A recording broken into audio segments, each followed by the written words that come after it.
Title: 78-year-old fisherman Terry Aldenhoven retires from the tuna industry after 50 years. Port Lincoln's legendary fisherman Terry Aldenhoven has retired from the tuna industry at 78 years old, putting an end to his 50-year fishing career. Aldenhoven was born in 1945 and raised on the southern Yorke Peninsula in South Australia. He started working as a professional fisherman on a rock lobster boat at the age of 15 and switched to tuna fishing with Bob Aston on Venture in 1973. Aldenhoven is reputed for his expertise, having spent over 63 years at sea. Despite his retirement, he will still be on the water, just in a smaller boat. Title: Rising cost of living pressures cause cafes to warn of increased prices. Hospitality businesses, such as cafes, are struggling to cope with the increasing cost of living pressures. To combat these issues, cafes across the region are reducing trading hours, putting fewer staff on, and increasing the price of food and coffee. In a survey of 550 Australian business owners by the Restaurant and Catering Association in February, rents had increased by an average of 8% and supply costs had risen by about 10%. Small business owners are worried that if the pressure continues, they will be forced to close. Title: New biocontrol measure discovered to fight destructive Cerex wasp.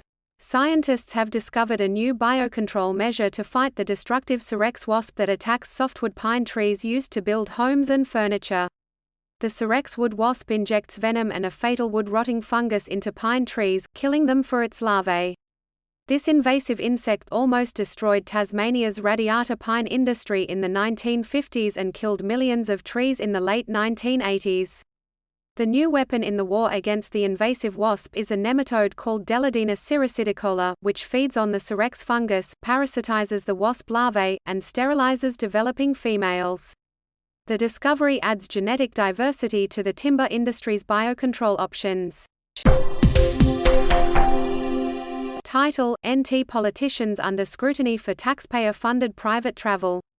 Two Northern Territory government MLAs have come under fire for making use of taxpayer-funded fuel cards for private interstate travel. Fuel disclosure records show that, between them, they spent over $3,000 in petrol costs this year. Darren Young spent more than $2,500 on private travel in New South Wales and Queensland, while Chansey Paich spent over $700 driving between Adelaide and the NT. Opponents argue that the use of fuel cards for private interstate travel doesn't pass the pub test. While the use of fuel cards for parliamentary and electorate use is allowed, it does not specifically mention private use interstate. Title: Juvenile crocodile drowns in unmarked crab pot, community frustrated. A juvenile crocodile was found dead in an unmarked crab pot, causing outrage among the local community. The cleanup group responsible for removing waste from the river says they are not allowed to remove unmarked pots due to regulations. The incident has reignited concerns about the impact of discarded fishing gear on wildlife, with experts warning that it is a serious problem that needs to be addressed. The community is calling for action to prevent further harm to the environment and wildlife.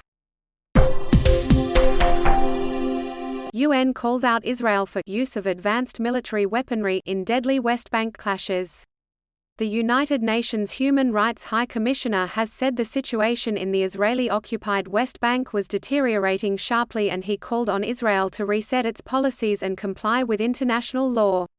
Violence has surged in the West Bank, where the Israeli military has for over a year been conducting regular sweeps leading to repeated clashes with Palestinian fighters. Israeli settlers have also been involved in clashes.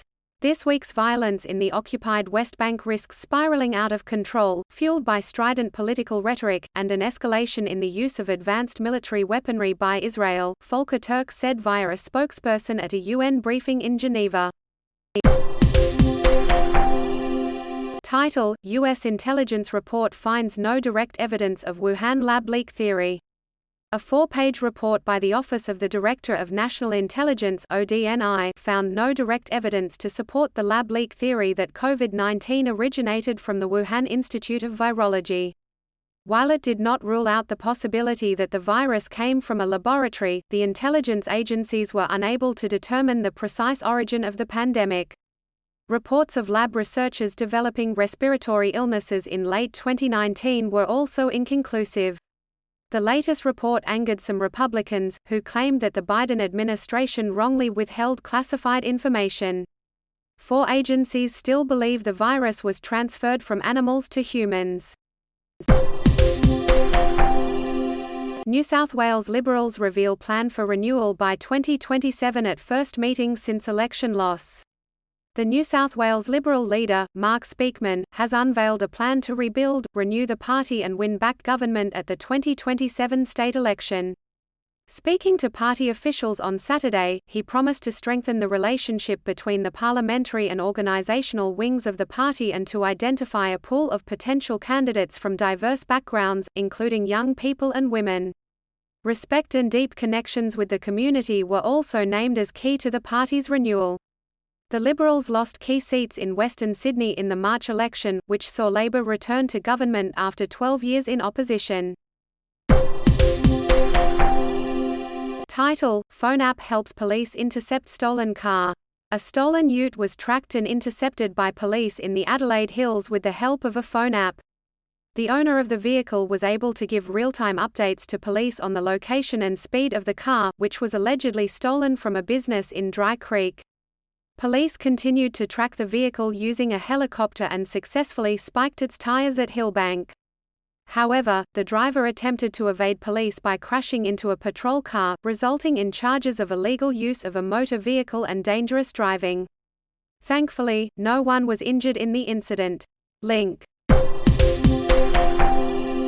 Title: Wagner Group's Yevgeny Prigozhin claims control of military sites in Rostov-on-Don.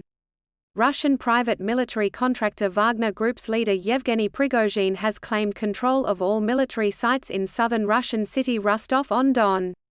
In a video posted on a pro-Wagner Telegram channel, Prigozhin can be seen in what is claimed to be the district military headquarters in Rostov-on-Don. He threatens to blockade the city and head for Moscow unless defense chiefs Sergei Shoigu and Valery Gerasimov come to him. Local officials warned residents to avoid the military convoy, which Prigozhin claimed earlier was on a 1,200 km charge towards Moscow to topple the country's military leadership.